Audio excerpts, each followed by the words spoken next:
히든 종목 보도록 하겠습니다. 다시 반등 시도를 하고 있는데 거래량이 실려주죠. 그러니까 21선 이제 안착이 되는 겁니다. 21선 위에서 N자형 상승이 나오는 거예요. 18,000에서 19,000원 사이를 분기점이라 보면 될 것 같아요.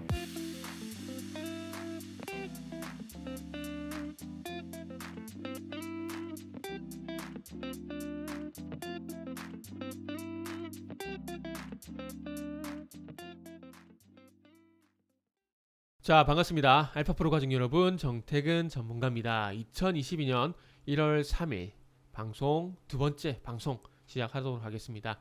두 번째 방송 종목은 동진 세미캠이고요. 동진 세미캠, 그리고 방송 말미에는 히든 종목이 공개가 됩니다. 방송 끝까지 시청을 부탁드리겠습니다.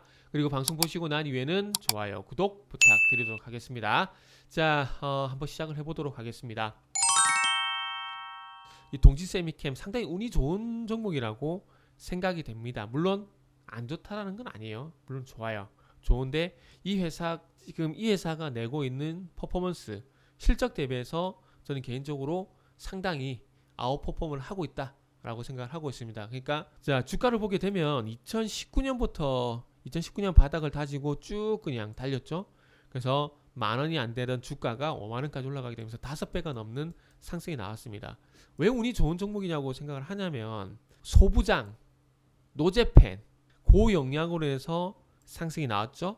그리고 난 다음에 정체 보이다가 최근에 와서 이 EV 공정, 포토레지스트, 한국말로는 간광액, 이게 웨이퍼 기판에다가 쭉 이렇게 뉴스 같은 데 보면은 이런 거미줄처럼 이렇게 된 판에다가 액체를 쭉 붓는 거 보셨을 거예요. 그게 액체 포토 레지스트라고 보시면 될 것 같아요. 그런데 아마 EUV 감광액이라는 거 보니까 아마 액체가 아니라 기체인 것 같아요. 기체 감광액을 아마 얘기를 하는 것 같습니다. 그래서 요거는 국산이 대체가 된 걸로 알고 있습니다. 이렇게 품질적인 부분에서 기체보다는 조금 그래도 러프해요.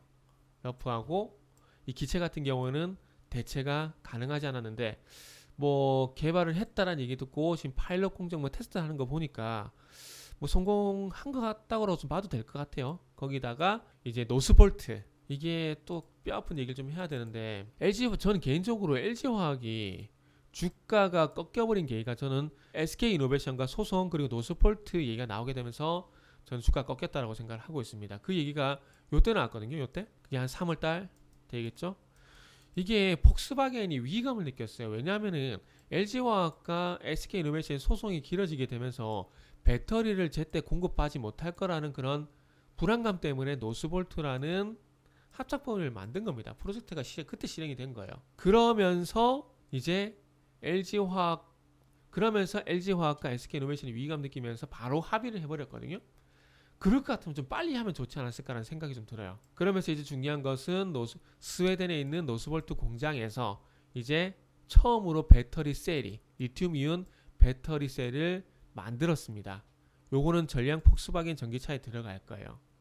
폭스바겐이 물론 이제 100만 대 팔다가 200만 대 팔고 300만 대 팔고 할 겁니다. 그래서 양적 성장을 할 거기 때문에 이 양적 성장 구간 속에서 노스볼트 쪽으로 배터리를 좀 뺏긴다고 하더라도 양적 성장이 이루어지게 되면 큰 문제가 되진 않아요. 그런데 그런 양적 성장이 이루어지지 못하게 된다라면은 기존에 있는 파일을 나눠먹는 꼴밖에 안 되기 때문에 LG화학 같은 경우에는 그렇게 이로운 일이 아닙니다. 물론 미국에 엘리엇 프로젝트를 진행하고 있긴 하지만 그럼에도 불구하고 더 많이 팔아야 되잖아요. 그래서 어쨌든 그런 측면에서 봤을 때는 악재라고 좀 봐야 되겠죠. 악재. 어쨌든 노스볼트가 처음으로 배터리를 양산했고 2022년부터 본격적으로 양산을 시작할 건데 이제 동진세미캠도 스웨덴 현지 범위를 만들어 가지고 음극재 공급을 할 겁니다. 그것도 몇 년 동안 하면 자그마치 10년 동안 공급을 할 거예요. 흑연 음극재에서 최근에 실리콘 음극재로 많이 넘어가고 있는 상황인데 이게 에너지 밀도가 높아지다 보니까 충전 속도도 빨라지게 되고 그리고 양극재에서 하이니켈로 가게 되면서 업그레이드가 되더라도 음극재가 받쳐주지 못하게 되면 아무 의미가 없어요.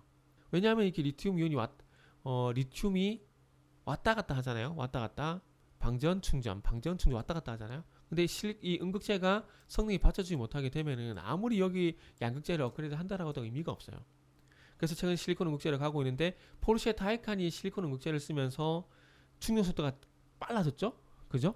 그래서 이 어쨌든 음극재를 공급을 하는데 동지세미캠은 뭐 앞으로도 삼성전자라는 정말 굴지의 기업에 포토레지스트를 공급하고 이제 폭스바겐 쪽에 음극재를 공급하게 되면서 이제 양적 성장을 할 수 있는 기회가 마련이 된 거죠. 그래서 그 기대감으로 또 주가가 가파르게 또 상승을 한다라고 봅니다.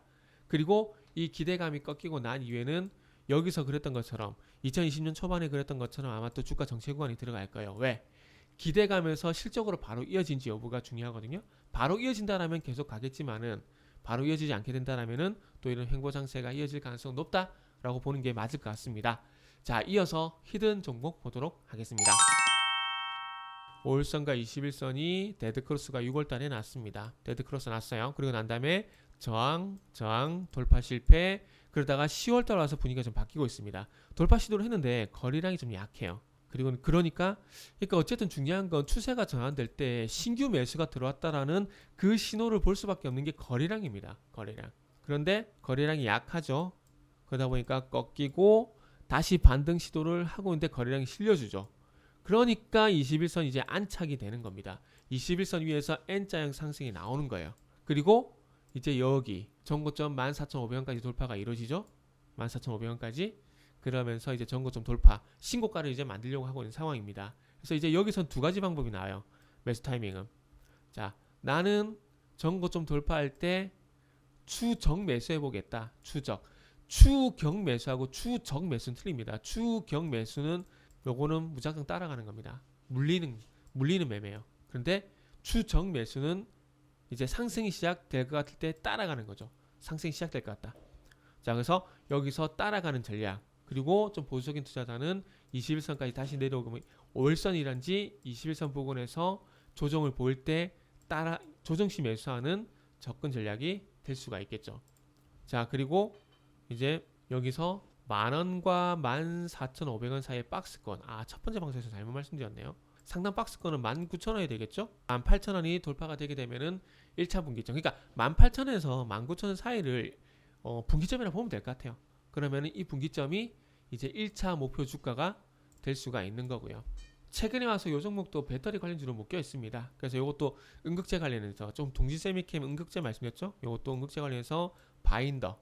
그 최근에 대주전자 재료와 이슈가 있는 종목이라고 보시면 될 것 같습니다. 히든 종목이 궁금하신 분들은 알파프로 홈페이지를 방문해 주시길 바랍니다.